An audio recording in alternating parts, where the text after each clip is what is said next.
Friends, मेरा नाम है अनिल शर्मा और मैं आप सभी का स्वागत करता हूं आपके ही YouTube चैनल में। तो आज हम लोग केमिस्ट्री के बारे में कुछ स्टडी नहीं करने वाले हैं।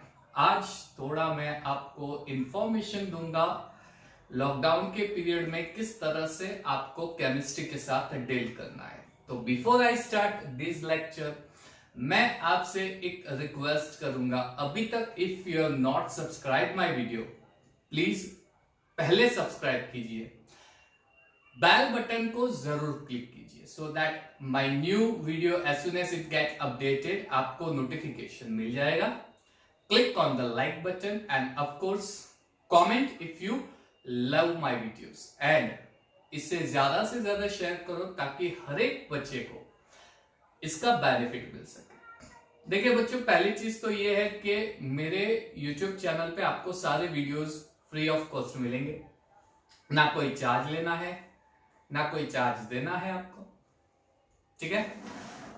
मेरी बहुत ही इंपॉर्टेंट सोच ये है कि स्टूडेंट्स को ज्यादा से ज्यादा बेनिफिट केमिस्ट्री का मिले, उसके लिए मुझे जितना आप सबको देना पड़े I will do my best.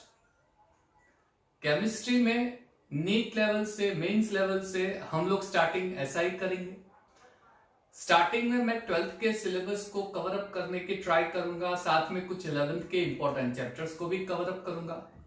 It will take time, I know that, but जैसे जैसे मेरे वीडियोस आते जाएंगे हर एक वीडियोस में मेरी यही कोशिश रहेगी कि बोर्ड के साथ साथ आपको जेई और नीट का भी बेनिफिट मिले, ठीक है। तो मेरे चैनल के साथ बने रहिए और मजे लीजिए केमिस्ट्री पढ़ने का। बच्चों, इतने दिनों से मेरे पास बहुत ही क्वेश्चंस आ रहे थे स्टूडेंट्स के, सर लॉकडाउन का पीरियड है, हम किस तरह से प्रिपेयर करें। सबसे पहले क्वेश्चन आता था कि सर एग्जाम्स होगी या नहीं होगी, जेई नीट की एक्सेट्रा। तो उसका तो आंसर सबको मिल गया है कि जेई मेंस की एग्जाम 23 जुलाई तक रहेगी। वो जुलाई के 3rd वीक में स्टार्ट होगी, 2nd 3rd वीक में, और 23 जुलाई तक रहेगी। नीट की एग्जाम भी जुलाई के एंड में है, वो आपको पता है। और मेंस के बाद जो एडवांस की एग्जाम होती है वो आपके अगस्त के लास्ट वीक तक ली जाएगी, उसकी भी डेट आपको डिक्लेयर कर दी गई है। तो आपके पास कितना समय है, कितना टाइम है। जो स्टूडेंट 12th क्लियर कर चुके हैं या ड्रॉप लेके इस साल एग्जाम देने वाले हैं, उनके लिए ये सबसे गोल्डन पीरियड है, मैं ये कहना चाहूंगा। आपके पास प्रिपरेशन के लिए कितना वक्त मिला है पहले वो देखिए। इतने सालों में सिचुएशन कैसी थी आपको पता है, मुझे भी पता है। बोर्ड की एग्जाम खत्म हो गई, 1 वीक का आपको गैप मिलता था, 10 दिन का हार्डली गैप मिलता है और मेंस की एग्जाम आ जाती थी। यानी मैथ्स वालों के लिए तो दिक्कत वाली बात थी। नीट वालों के लिए फिर भी थोड़ा बहुत अच्छा था, 30-40 डेज के बाद उसकी एग्जाम होती थी नीट की, वो भी मई के 1st या 2nd वीक में होती थी। लेकिन ये एक साल ऐसा है जहां पे आपको मैक्सिमम समय मिल रहा है जेई और नीट की प्रिपरेशन के लिए। इस साल के जो बच्चे हैं उनके लिए ये गोल्डन पीरियड है, मैं ऐसा बोलूंगा। वैसे तो कोरोना से बहुत सारे लोग त्रस्त है, परेशान हो गए, ये बीमारी कब होगी। It's very bad for them, right. Situation really बहुत ही बैड है। लेकिन एक चीज मुझे हमेशा याद रहती है, there is always something good behind something bad. There is always something good. ये सिचुएशन बहुत ही वर्स्ट है, बैड है, लेकिन इसके पीछे भी कुछ अच्छी चीजें छिपी हुई है, राइट। जैसे प्रिपरेशन के लिए आपको बहुत समय मिल रहा है ना, तो आपको पॉजिटिव सोच रख के प्रिपेयर करना है। अभी तक सारे फैकल्टी, सारे टीचर्स, पेरेंट्स एक्सेट्रा एक्सेट्रा आपको क्या बोलते थे, स्टे पॉजिटिव, पॉजिटिव माइंड लेके रहो, अगर ऐसा लगता है तो ऐसे लोगों के साथ रहो जो पॉजिटिव अप्रोच रखते हैं, एक्सेट्रा एक्सेट्रा एक्सेट्रा, राइट। तो वो सारी चीजें हो गई, 12th खत्म हो गया, अब हमें एंट्रेंस की एग्जाम देनी है, लेकिन हमारे पास इतना समय है, हम करेंगे कैसे। बहुत सारे लोग कंफ्यूजन में जी रहे हैं, हमको करना किस तरह से। तो आज का जो वीडियो लेक्चर है उसके अंदर थोड़ा गाइडेंस उन बच्चों के लिए जिन्होंने 12th की एग्जाम क्लियर कर दी है, वेट कर रहे हैं एंट्रेंस एग्जाम की और उन बच्चों के लिए जिन्होंने 11th की एग्जाम खत्म कर दी है, now they are moving to 12th। ठीक है, चलिए सबसे पहले आपके पास कितना समय है? आज की अगर मैं आपको डेट बोलूं 15th of May, right, if I am not wrong, तो जेडब्ल्यू मेंस वालों के लिए आज से अगर गिने जाए तो 60 to 65 डेज है।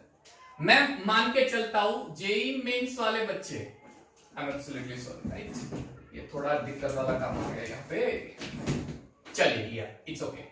जेई मेंस वाले बच्चे हैं, उनके लिए उनके पास एग्जैक्टली मैं फिलहाल ऐसे लिख रहा हूं, और नीचे वालों के पास इससे थोड़ा ज्यादा समय है, मान लीजिए 75 डेज है, मान लीजिए, जस्ट एक्सपेक्टेशन, मैं गिनने नहीं जा रहा हूं, ठीक है, मतलब हमारे पास इतना टाइम नहीं है, वैसे बहुत टाइम है लेकिन इतना नहीं है, मैं ऐसे बोल रहा हूं, क्यों तो ऐसे बहुत टाइम लगता है, लेकिन डे कितने फास्ट जा रहे हैं आप सबको पता है, और वो चीज अगर मिस कर दी तो हो गया कल्याण।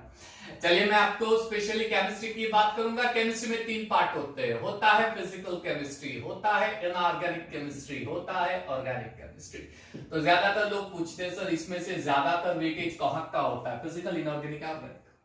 देखिए स्टूडेंट्स, कोई फिक्स नहीं होता है, लेकिन एक चीज मैं जरूर बताऊंगा, ये वाला पार्ट आपके लिए बहुत ही इंपॉर्टेंट है कॉम्पिटिटिव के लिए, ऑर्गेनिक केमिस्ट्री, इस पे ज्यादा से ज्यादा फोकस करना है आपको। क्लियर? फिजिकल केमिस्ट्री तो आपको पता ही है, थोड़ा बहुत कैलकुलेटिव पार्ट भी होता है, एंड लास्ट में अगर आपको करना है तो इनऑर्गेनिक केमिस्ट्री। क्लियर? यानी ज्यादा से ज्यादा आपको ऑर्गेनिक पे फोकस करना है, ज्यादा से ज्यादा, समझ में आ रहा है? ऑर्गेनिक पे, ऑर्गेनिक में बहुत सारी चीजें आती है, जैसे आप मान लीजिए आईयूपीएसी नोमेनक्लेचर, जीओसी है, जीओसी में पार्ट 1 2 3 आपको पता है, आइसोमरिज्म आता है, different type of electronic displacement आता है, रिएक्टिव इंटरमीडिएट से रिलेटेड सारा पूरा पॉइंट आता है, एंड देन वेरियस ग्रुप्स के studies like aldehyde group, ketone group, उसकी स्टडी। तो बेसिकली मैं सिर्फ ये 3 पार्ट में डिवाइड करता हूं, राइट? ग्रुप्स के स्टडीज जो होते हैं उसमें एक ही डालूंगा, जैसे अल्कोहल ग्रुप है, फिनॉल ग्रुप है, या फिर कार्बोक्सिलिक एसिड्स ग्रुप है, व्हाटएवर। तो ये जो बीच वाला पार्ट है, ये आपके लिए बहुत ही इंपॉर्टेंट पार्ट हो गया, जीओसी, ये इंपॉर्टेंट पार्ट है, जहां पे हाइपर कंजुगेशन का इफेक्ट होता है, इंडक्टिव इफेक्ट है, या फिर इलेक्ट्रोमैग्नेटिक इफेक्ट होता है, या फिर आप बोलो तो आइसोमरिज्म वाला पार्ट है, ऑप्टिकल आइसोमरिज्म है, स्टीरियो आइसोमरिज्म है, राइट, एक्सेट्रा, बहुत सारी चीजें आती है रिएक्शन, ये आपके लिए बहुत इंपॉर्टेंट होगी। तो सबसे पहली चीज बी क्लियर कि ये पार्ट आपका एकदम परफेक्शन से होना चाहिए। ऑर्गेनिक, यस, ये कॉन्सेप्चुअल पार्ट ज्यादा है, ऑर्गेनिक यानी ज्यादातर कॉन्सेप्चुअल पार्ट है, कॉन्सेप्ट आपका क्लियर होगा, आपको कोई दिक्कत नहीं होगी, राइट? फिजिकल केमिस्ट्री कैलकुलेशन वाला पार्ट है, और इनऑर्गेनिक केमिस्ट्री पूरा रट्टा मारने वाला पार्ट है, मैं तो इसको रट्टा मारने वाला पार्ट बोलता हूं, रट्टा मारने वाला पार्ट इनऑर्गेनिक केमिस्ट्री। ठीक है, तो इस तरह से आप डिवाइड कर सकते हो, पहले ऑर्गेनिक को वेटेज दो, आप प्रायोरिटी ऑर्गेनिक से स्टार्ट करो, फिजिकल से इनऑर्गेनिक, आप इस तरह से कर सकते हो, ये पहली चीज। दूसरी चीज, सपोज आपको इस मैनर में नहीं जाना है तो आप एक और मैनर में कर सकते हो। कैसे? ऑलरेडी आपने 12th का सिलेबस पढ़ा हुआ है ना भाई, सर 12th का तो सिलेबस पढ़ लिया, उसके बाद एग्जाम हो गई, सीबीएसई वालों की तो एग्जाम भी बाकी है, 1-2 एग्जाम, राइट सर, उसके बाद तो 1.5 महीना आ गया, हमने तो कोई बुक्स ली नहीं है, ये 2 साल इतने हथौड़े मारे हैं सर ने कि हमें कुछ पढ़ने के लिए कहा जाए तो फिर आज तो हमें गुस्सा आता है, बैठे ही नहीं, भूल गए। भूल गए तो नहीं चलेगा ना बेटा, कैसा चलेगा भूल गए तो? तो अगर आपको अपना कॉन्सेप्ट बूस्ट अप करना है केमिस्ट्री पर, 12th वाला पार्ट आपको क्लियर करना ही पड़ेगा, और वो अभी नियर बाय, भूल गए तो भी इतना तो आप भूले नहीं होंगे, राइट? 12th की बोर्ड की एग्जाम दी है, सो ज्यादातर पार्ट तो आपको आता ही होगा, ज्यादातर पार्ट आपने कवर कर लिया है। 11th पे ज्यादा फोकस करना है, 11th पे आपको 2 महीने का टाइम मिल रहा है, राइट? 2 मंथ्स, लेकिन मैं ऐसा नहीं करूंगा, मैं इसको डिवाइड कर देता हूं, 2 मंथ्स नहीं लेता हूं, मैं ऐसे बोलूंगा कि इसको 60 डेज काउंट मत करो, इसको सिर्फ और सिर्फ 40 to 45 डेज काउंट करो, बाकी 15 to 20 डेज जो है, सॉरी 15 to 20 डेज है, वो totally PYQs and extra MCQs को दे दो, total totally PYQs and extra MCQs को दे दो, previous questions and MCQs totally, paper solving, ज्यादातर मैं बोलूंगा पेपर सॉल्विंग उसको दे दो, और इस पे ज्यादा फोकस करना। पीवाईक्यूज मैं ऐसे नहीं बोल रहा हूं पीवाईक्यूज करने से आपको सब आ जाएगा और पेपर क्लियर, लेकिन आपको एक हिंट मिल जाएगी पीवाईक्यूज करने से कि कौन से चैप्टर में से कौन से कॉन्सेप्ट का किस तरह से कौन से लेवल का क्वेश्चन आ सकता है, ये बहुत क्लियर हो जाएगा। तो गिन के चलो आपके पास 40 to 45 डेज ही है। 11th के कितने चैप्टर्स है बताइए, नहीं पता, चलिए मैं आपको बता दूं, 15, 12 में 16, टोटल 31 चैप्टर्स हो गए, है ना? जस्ट आज अच्छा 31 चैप्टर्स हो गए, आपके पास 40 to 45 डेज है, यानी केमिस्ट्री में पर डे 1 चैप्टर भी करोगे तो भी इतने डे में आपको हो जाएगा। लेकिन ऐसा नहीं करना है, बहुत सारे सजेशंस आपको देते हैं ऐसे करो ऐसे करो, ऐसा नहीं करना है। मैं ऑलवेज स्टूडेंट्स को एक ही चीज बोलता हूं, ऑलवेज एक ही चीज बोलता हूं, जो आता है उसमें से मार्क्स नहीं कटने चाहिए, जो आता है उसमें से मार्क्स नहीं कटने चाहिए। मेरे हिसाब से, मेरे अकॉर्डिंग, मैं दूसरों का नहीं जानता, मेरे अकॉर्डिंग मैं अपनी बात कर रहा हूं, मेरे अकॉर्डिंग आपको सिलेबस को 3 पार्ट में डिवाइड कर देना है। पहला पार्ट जो 100% श्योरिटी वाला चैप्टर वाला पार्ट है, यानी आपको वो चैप्टर 100% श्योरिटी की चैप्टर आता ही है, एमसीक्यू प्रैक्टिस करूंगा हो ही जाएगा, उसको आप पहली प्रायोरिटी। दूसरा ऐसे चैप्टर जहां पे आपको 70 to 80% तक श्योरिटी है कि भाई ठीक है नहीं आता, लेकिन थोड़ा आपको उसके ऊपर फोकस करना पड़ेगा, ध्यान देना पड़ेगा। एंड ऑफ कोर्स जो इससे लेस वाले हैं उस पर ज्यादा फोकस करना पड़ता है, राइट? तो मेरा कहना यही है कि ये पार्ट ऐसा है जिसमें से एक मार्क भी कट नहीं होना चाहिए। आपके पास जो 40 to 45 डेज का टाइम पीरियड है उसमें ये पार्ट इतना क्लियर कर दो कि आपको कट ऑफ जो चाहिए, जेईई मेंस वाले एडवांस तक कट ऑफ जो चाहिए वो तो आपके लिए हंसते हंसते आ जाएगा। कट ऑफ तो जाने दो, आपके मार्क्स बहुत ही हाई बूस्टअप हो जाएंगे, बहुत ही हाई, बहुत ही हाई। 25 क्वेश्चंस होते हैं, राइट? 75 क्वेश्चंस होते हैं, 75 क्वेश्चंस होते हैं, यानी टोटल 300 मार्क्स इतना होता है। तो उसमें से गारंटी मैं देता हूं, अगर आप इतना कवर करोगे तो गारंटी, आई श्योर बैट लिख के दे दूंगा आपको, 150 के अराउंड मार्क आराम से आएंगे, 150 to 200 मेंस में, 150 200। लेकिन एज आई सेड ये पार्ट आपको एक बार से वापस फोकस करके क्लियर करना है ना? यस। बाकी रहा ये वाला पार्ट, इसके अंदर आपको डिवाइड कर देने ऐसे चैप्टर जो आपको नहीं आते, बिल्कुल नहीं आते, बिल्कुल ही नहीं आते, और ऐसे चैप्टर जिसमें आपको थोड़ा नॉलेज है, थोड़ा ही नॉलेज है, उसको थोड़ा कवर अप करना है। तो इसमें से बिल्कुल नहीं आते, अब उसके ऊपर फोकस कम करो। एक चीज हमेशा याद रखना, हमारा टारगेट ये नहीं है कि हमें 100% सिलेबस कंप्लीट करना है, ये टारगेट कभी मत रखो लाइफ में। टारगेट ऐसा रखो कि आपको मैक्सिमम चैप्टर्स कवर करने। उसका रीजन बता रहा हूं, सबसे ज्यादा केमिस्ट्री में जो दिक्कत आती है स्टूडेंट्स को वो इनऑर्गेनिक में आती है। If I am not wrong, comment box में लिखिएगा अगर मैं रॉन्ग नहीं हूं तो। ज्यादा से ज्यादा इनऑर्गेनिक में दिक्कत आती है, क्यों? सर एस ब्लॉक है, सर पी ब्लॉक है, सर डी ब्लॉक है, पीरियोडिक टेबल है, एफ ब्लॉक है, सर क्या करें, समझ में बिल्कुल नहीं आता। कंपाउंड्स की स्टडी आती है, किस तरह से करें हम लोग, क्या करें, कुछ दिमाग में नहीं आता। आउट ऑफ हाइड्रोजन चैप्टर, ये चैप्टर, वो चैप्टर, कोऑर्डिनेशन कंपाउंड्स, ऐसा वैसा, तो ये जो सारे चैप्टर है ये ज्यादा दिक्कत देने वाले चैप्टर्स है आपको, तो इसको ऑलवेज मैं इस कैटेगरी में डालता हूं। क्यों करना है इतना? केमिस्ट्री में फिजिक्स और मैथ से भी तो थोड़े मार्क्स लेने वाले हैं ना। केमिस्ट्री की बात करूं तो 100 में से हमारा टारगेट होना चाहिए 60 to 70, 80, 90 मार्क्स, 60 to 70 या ज्यादा से ज्यादा 80, 90 मार्क्स, ये टारगेट होना चाहिए, राइट? केमिस्ट्री में तो इस टारगेट के लिए आपको करना क्या है, तो ज्यादा से ज्यादा इस पे फोकस करो, और इनऑर्गेनिक पार्ट टफ लगता है तो पूरा मत पढ़ो। क्यों पढ़ना है पूरा? क्या करोगे पूरा पढ़ के? याद, अगर इसमें से पूरा पढ़ने की ट्राई की तो कुछ कॉन्सेप्ट यहां से मिस हो गए, याद रखते रखते इसमें से कुछ कॉन्सेप्ट मिस हो गए, तो जो क्वेश्चंस आते हैं वो भी नहीं आने वाले हैं।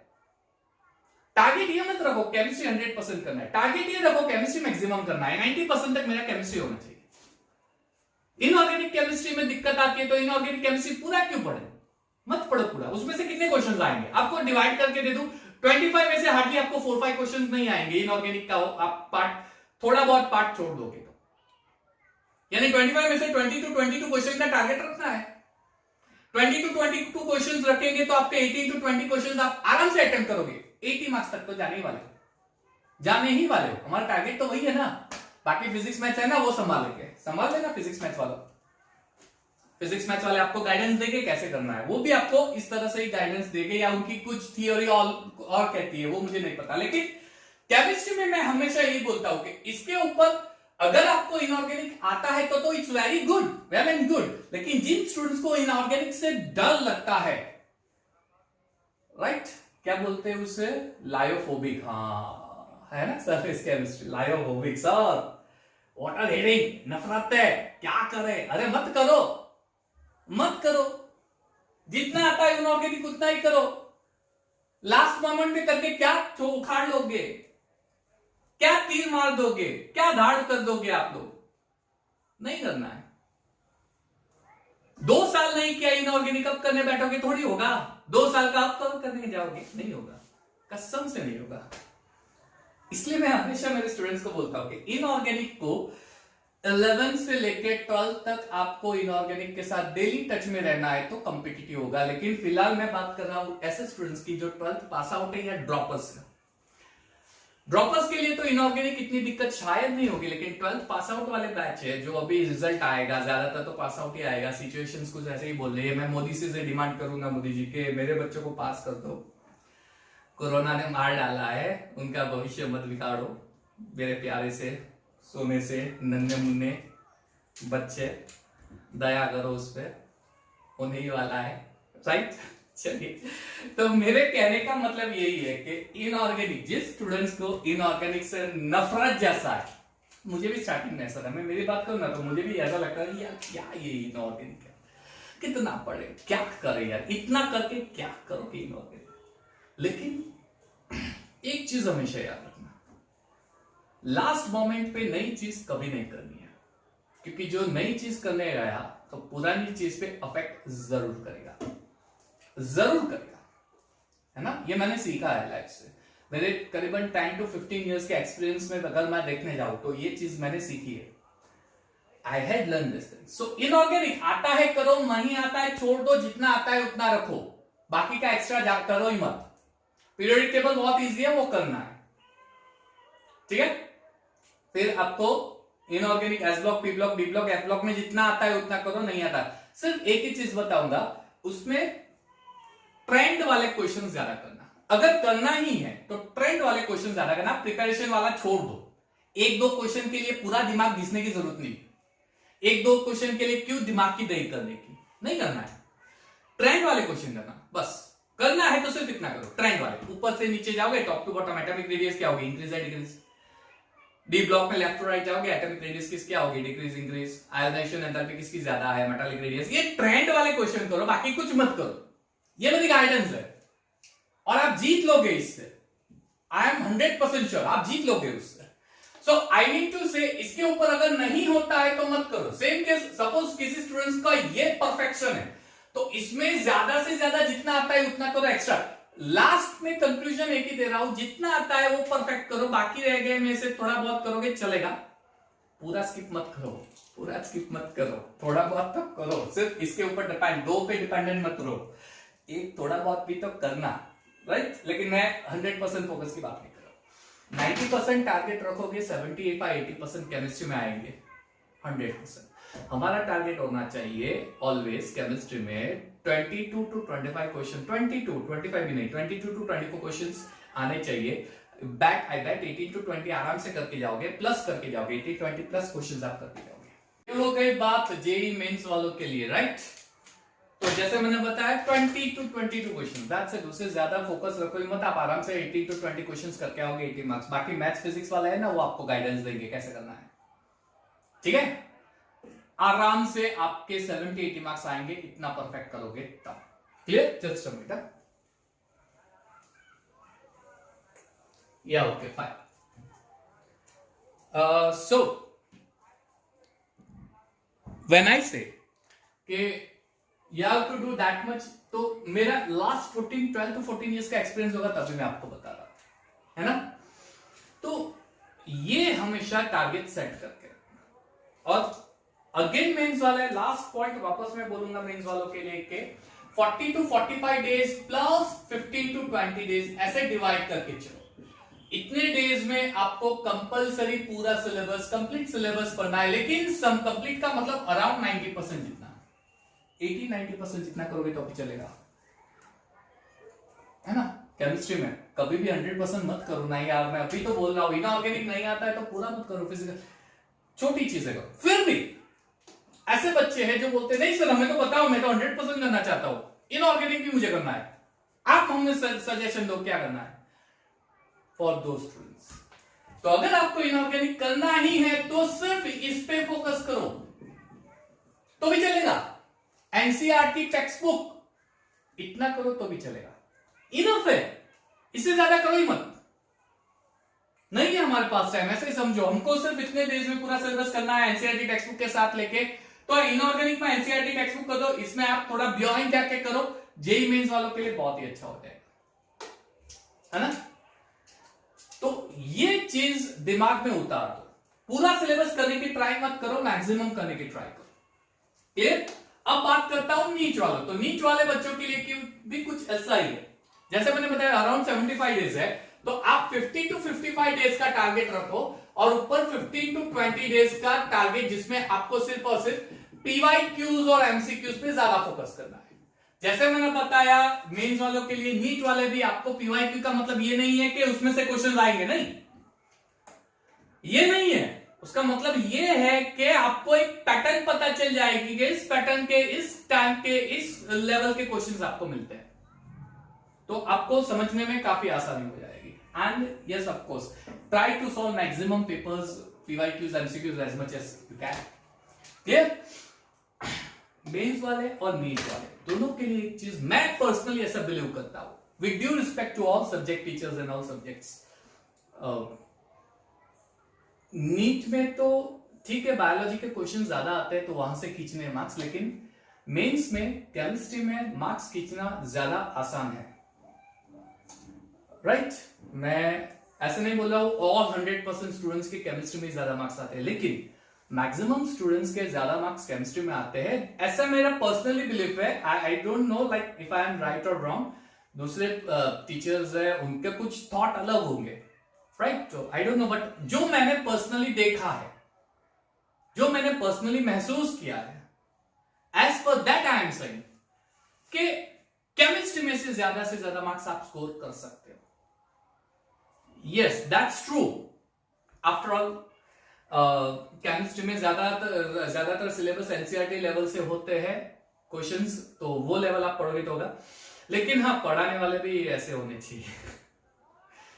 फिजिक्स पढ़ाने वाले अगर बैटर हो तो फिजिक्स के भी फाड़ के मार्क्स लेके आते हैं बच्चे, आई नो दैट। मैथ्स वाले भी ऐसे परफेक्ट पढ़ाने वाले तो फाड़ के मार्क्स लेके आते हैं, depends on teachers too. Yes शायद केमिस्ट्री में मार्क्स नहीं आएंगे, लेकिन ये जो मेरा ऑब्जर्वेशन है एज पर दैट मैं कहना चाहता हूं, क्लियर।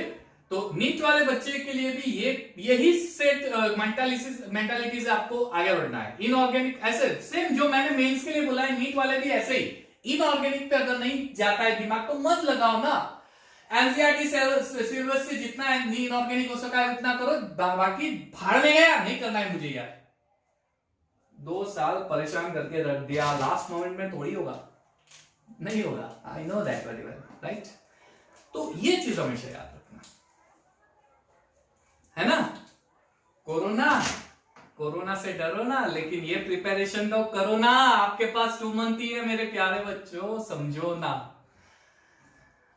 है ना। कभी कभी मैं अच्छे साइड भी बोल देता हूं, थैंक यू वेरी मच आपकी ओर से, again very good Anil Sharma, thank you. चलिए, जो बच्चे 11 से 12th में माइग्रेट हो रहे हैं, यानी 12th में आ रहे 2021 में आप लोग एग्जाम देंगे, उन बच्चों के लिए आई नो दैट आपका एंट्रेंस लेवल से कोचिंग इंस्टीट्यूट में से भी आपका थोड़ा प्रेशर 12th के लिए आ गया है, स्कूल से वीडियो लेक्चर स्टार्ट हो गए, मेरे वीडियो लेक्चर्स 12th के आने लगे, तो ज्यादा से ज्यादा स्टूडेंट्स 12th पे फोकस करने, लेकिन आप दिल से सोचो यहां से सोचो, मुझे तो पता है, यहां से सोचो जितने स्टूडेंट 11th में से 12th में जा रहे हैं 60 to 70% students, I am 100% sure उनका 11th का सिलेबस अभी भी परफेक्ट नहीं हुआ है, अभी भी परफेक्ट नहीं हुआ है, राइट? अरे यार बहुत परेशानी हो रही है, जस्ट अ मिनट, या ओके फाइन। तो अभी भी उनका 100% नहीं हुआ है, आई नो दैट, अभी भी नहीं हुआ है। तो मेरा ये मानना है कि 12th के साथ साथ 11th को भी आप थोड़ा प्रायोरिटी देके उतना पार्ट खत्म करो। 2020 में कोरोना है तो ऐसा थोड़ी 2020 में भी कोई आएगा, कोई वायरस, ऐसा थोड़ी होता है, नहीं होगा। आई बेट 2021 में तो ऐसा कुछ आएगा ही नहीं, आपके पास टाइम होगा ही नहीं। मेंस वाले बच्चों के लिए 7 डेज होगा, नीट वाले बच्चों के लिए जो रेगुलर होता है वही होगा, ज्यादा होगा ही। तो उस टाइम पे 7 डेज में क्या आप 11th का सिलेबस करने जाओगे? नहीं होगा। 15 डेज मेरे लिए क्रैश कोर्स कराऊंगा, ये कराऊंगा। तो क्रैश कोर्स वाले अपनी मेहनत करते हैं, लेकिन जो आपने पूरे एक साल में नहीं पढ़ा हो वो 15 डेज क्रैश कोर्स में कैसे करोगे? क्रैश कोर्स वाले अपनी मेहनत करवाते हैं, वो अपने लेवल से करवाते हैं, लेकिन स्टूडेंट्स वो 1 ईयर में नहीं ग्रैप कर पाए, ग्रास्पिंग पावर नहीं हो उतना है, तो वो 15 डेज में कैसे 11th का करेंगे? नहीं होगा। इसलिए आपके पास ये बेस्ट अपॉर्चुनिटी है कि 11th का भी सिलेबस खत्म करो। 24 आवर्स अ डे, उसमें से 12 आवर्स निकालो। मैं तो 12 आवर्स ही बोलता हूं, बाकी के लोग बोलते हैं 15-18 आवर्स। अरे क्यों पढ़ना है? दिमाग है भाई, इंसान है, पागल हो जाते हैं। मैं खुद पागल हो जाता हूँ उसी वीडियो बनाते बनाते, आई नो दैट, फ्रस्ट्रेट हो जाता हूँ। तो मैं तो मेरे बच्चों की साइड ही लेता हूँ। मेरे प्यारे बच्चे हैं, मेरे बोले बच्चे हैं, अच्छे से है ना, या तो 12 आवर्स लो। 12 आवर्स में से 8 आवर्स आप 12th का करोगे तो 4 आवर्स 11th का करो। कोई है नहीं सर मैं 14 आवर्स करूंगा, तो 14 आवर्स में से 4 आवर्स आप 11th का करो, लेकिन करो 11th का सिलेबस भी क्लियर करो। You have that enough time right now. उस टाइम पे टाइम होगा किसने बोला? We don't know that. तो 11th में से 12th में मूव हो रहा है, उसमें पर डे 4 आवर्स तो आपको 11th को देना ही है, देना ही है। अभी आपके पास टाइम है, वो सिचुएशन ऐसी है, लेकिन सिचुएशन ऐसी है इसलिए नहीं करना है। टारगेट हमारा ऐसा है इसलिए करना है, हमारा टारगेट ये है। Are you getting me? जो मैं बोल रहा हूं समझ में आ रहा है? यस। ऐसे मत समझो कि सिचुएशन इसलिए हम लोग कर देंगे, नहीं, सिचुएशन इसलिए नहीं कर, वो तो करना ही है। आज नहीं तो कल एग्जाम देनी ही है। 12th जो पास आउट बच्चे ड्रॉपर्स है वो आज नहीं देंगे, 2 महीने के बाद देनी है एग्जाम, तो प्रिपरेशन तो करनी पड़ेगी ना, करनी पड़ेगी।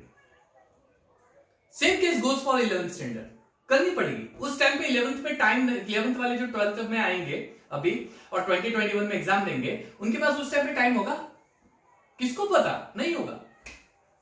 शायद एग्जाम पैटर्न चेंज हो गई, शायद गैप कम हो जाएगा एग्जाम्स, कॉम्पिटिटिव एग्जाम्स में, कुछ भी हो सकता है, कुछ भी हो सकता है। तो उस टाइम का वेट क्यों करे? आज करे, आज करना है। वो बोलते हैं ना कल करे सो आज कर, आज करे सो अब नहीं करेगा प्यारे, फिर करेगा कब, है ना? लेकिन हमारा तो उल्टा है, आज करे सो कल कर, कल करे सो परसों। इतनी जल्दी क्यों है प्यारे? जब जीना है परसों। अरे भाई अब तो ऐसा भी नहीं बोल सकते जीना है परसों, कोरोना लग गया, गया ऊपर सीधा, टिकट ऊपर सीधा, है ना? हाँ, तो अब तो कल परसों आने वाला है ही नहीं, जो है वो आज के डेट में फिनिश करना है आपको।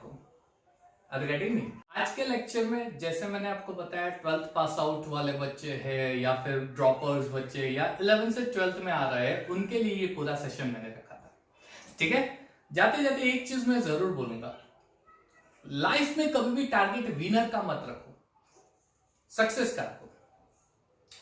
अगर आप सक्सेस का टारगेट रखोगे तो आप माइलस्टोन हंसते हंसते अचीव करोगे,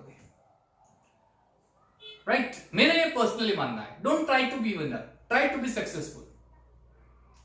एक गोल सेटअप करो, उस गोल को अचीव करने की ट्राई करो, तब जाके आपको एक नया गोल सेटअप करने के लिए मिलेगा और मजा आएगा। एक सिंपल एग्जाम, जैसे मैं पढ़ सकता हूं 4 आवर्स, तो मैं 4 आवर का गोल नहीं सेटअप करूंगा, मैं करूंगा 4.5 या 4-5 आवर्स का गोल, तब जाके मैं 4 आवर्स का अच्छे से प्रिपरेशन कर सकूंगा। 4 आवर्स में वो गोल पे इजीली मैं वर्कआउट कर सकता हूं, फिर गोल बढ़ाता हूं।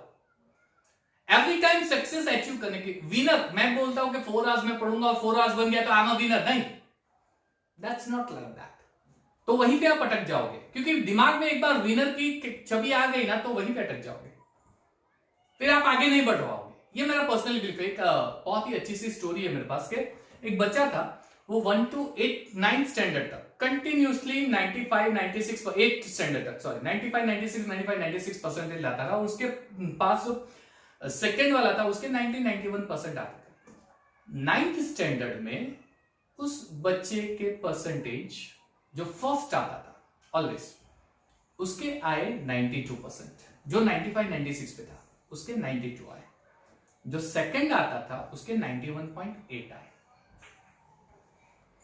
वो बच्चा गया अपने फादर के पास, फादर पापा मेरा रिजल्ट आ गया। कितना लाया बच्चा? पापा 92%। ओह 92%, क्लास में फर्स्ट कौन है? Of course I am the first, always मैं फर्स्ट आता हूं, मैं ही फर्स्ट आता हूं। ये प्राउड हो गया उसको। उसके फादर ने बोला ठीक है, सेकंड जो है उसके कितने आते हैं? तो बोला 91.8%। ओके, फिर वो तुरंत वो बच्चे ने बोला पापा एवरी ईयर मैं फर्स्ट आता हूं क्लास में एवरी ईयर, लेकिन मैं कभी कुछ चीज मांगी नहीं, आज मैं आपको मांग रहा हूं, मैं 10th में आ रहा हूं पापा, तो मुझे ट्रैवलिंग के लिए बाइक चाहिए। उसके फादर ने खींच के एक चमाट लगाया, खींच के। वो बोला कि भाई मैं एवरी ईयर तो फर्स्ट आता हूं, तो आज मैंने बाइक मांगी तो आपने चमाट लगाया। तो उसके फादर ने प्रेम से फिर बताया बेटे तूने बाइक मांगी इसलिए मैं चमाट नहीं लगाया, मैंने थप्पड़ इसलिए नहीं मारी। तेरे परसेंटेज 8th स्टैंडर्ड तक 95 96 95 96 कंसिस्टेंटली ले आते थे, इस बार 92% आए, और जो सेकंड था उसके 90 91 उसके 91.8, कितना डिफरेंस हो गया? 0.2%। ये चीज के लिए थप्पड़ मारा है। मुझे बाइक देने में कोई अफसोस नहीं है, लेकिन तेरी कंसिस्टेंसी मिस हो गई। क्यों? तुझे प्राउड हो गया है कि तू ही फर्स्ट आने वाला है। इस प्राउड में कहीं ना कहीं तूने अपनी मेहनत कम कर दी, इसलिए 95 से 92 पे आ गया। फिर उसके लाइक स्टूडेंट के दिमाग में आया कि हाँ यह बात तो सही है। उसने 10th में पापा को बोला कि पापा अभी मुझे बाइक नहीं चाहिए, आई विल वर्क हार्ड। लेकिन फिर भी उसके फादर ने दी, बोला कि this is not for your winner, this is for you understood कि आपने क्या गलती की। 10th में उस स्टूडेंट के 97% आए। This is the reason. Goal ऐसे मत सोचो कि मुझे ये मिल गया इसलिए आई एम विनर, नहीं, मिला है तो अब आगे क्या वो सोचो। Try to be successful, not to be winner. ये मैं पर्सनली बिलीव करता हूं। चलिए ज्यादा समय नहीं लेता हूं, नहीं तो बोर हो जाएंगे बच्चे एक्सेट्रा एक्सेट्रा। ठीक है, तो if you like my videos then please give like comment and subscribe कीजिएगा। जो एज यूजुअल मैं बोलता हूं बेल बटन को क्लिक कीजिएगा। लेकिन एक चीज जरूर बोलूंगा, 12th स्टैंडर्ड के सारे वीडियोस मैं कवर अप करने की ट्राई करूंगा। 11th के कुछ वीडियोस आएंगे, जैसे जैसे 11th का सिलेबस कंप्लीट होगा मैं वीडियोस लेते जाऊंगा, लेकिन पहला फोकस मेरे 12th वाले बच्चों के लिए होगा। ठीक है, so keep watching my videos, stay healthy, yes of course keep social distancing, hand wash पे ज्यादा फोकस कीजिएगा, and इस सिचुएशन को पॉजिटिवली लेके work hard and move ahead. I am always there with my chai. Yes, that's it. चलो, so thank you, have a nice time. Okay, bye bye.